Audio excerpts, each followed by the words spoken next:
काही लोक अशी उभं राहतात बरं का, असं असं कमरेवरती दोन पंजा ठेवून, ते पण आणि सरळ उभं राहतात असं. आणि काही काही लोक मुद्दामून अशी उभं राहतात आणि काही की एका पायावर असं टेकन देतात, एक पाय वर करतात बरं का आणि एका पायावर असं उभं राहतात असं. माझा तर थोडा पाय ना जमिनीला टच होतो भावांनो, असा टच.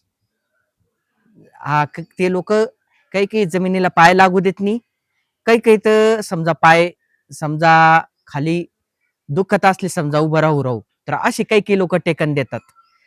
आणि भाषण द्यायचं असलं ना तर लोकांच्या मनामध्ये खूप भीती असते भावांनो. माईक पकडताना हात थरथरतात आणि नंतर काय होतं, काय बोलावं काय नाही हे मनामध्ये खूप विचार पडतंय.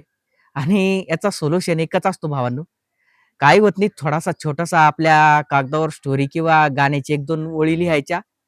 त्या गाण्याच्या ओळी किंवा तुमची जे कथा सांगत असाल तुम्ही किंवा भाषण करत असाल, तर त्या भाषणाची एक पेज तरी हातात ठेवला पाहिजे. एक ओळ वाचायची, सगळं ओळ ध्यानात येते. काही घाबरायचं कारण नाही भावांनो.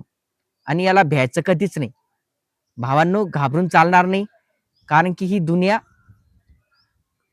आपली मनोरंजनाची आहे. चुकलं तर चुकलं, लोक काही मारत नाही आपल्याला. लोक म्हणतात, "अरे वाह! शाबास! खूप चांगलं म्हटलास रे. छान गायलस तू. छान कथा बोललास. छान भाषण केलंस." अशी लोकांची वाह-वाह असते. भावांनो, समजून घ्या. काही घाबरायचं नाही मित्रांनो. व्हिडिओ आवडल्यास लाईक करा, चॅनलला सबस्क्राईब करा, शेअर करा, कमेंट करा. बाय.